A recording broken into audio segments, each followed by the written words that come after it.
মোবারকবাদ জানাই।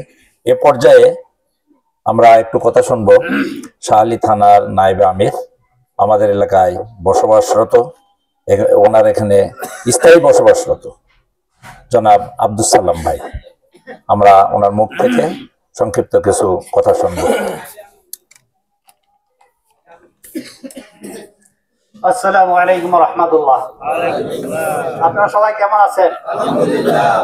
পবিত্র রমজান মাস সামনে, আল্লাহ রাব্বুল আলামিন আমাদেরকে তাকওয়া অর্জন করতে বলছেন, লাআল্লাকুম তাত্তাকুন, যাতে তোমরা মুত্তাকি হতে পারো।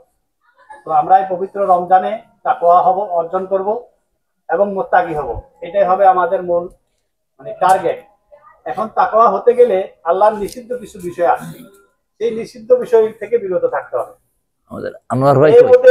দ্রব্যমূল্যের ঊর্ধ্বগতি যারা ব্যবসায়ী আছেন তাদের জন্য এটা পরামর্শ যে অতি মুনাফা লাভের জন্য আমরা যেন এই রমজান মাসে দামটা বাড়ায় না দিই। আর সরকারও এই ব্যাপারে যেন কোনো নিয়ন্ত্রণ করেন, যাতে আমি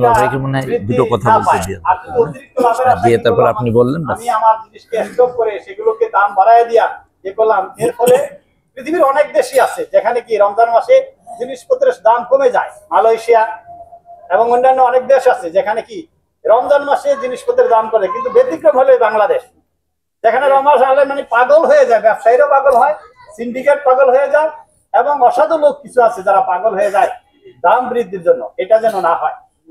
আর দ্বিতীয় কথা যেটা, সেই কথা হলো এই যে পুরা রমজান মাসে ভাই বলেছেন কোরআন শিক্ষার জন্য, এই পবিত্র কোরআন অনুযায়ী রাষ্ট্রের সমস্ত স্তরে পরিচালিত হোক। আপনারা কি চান?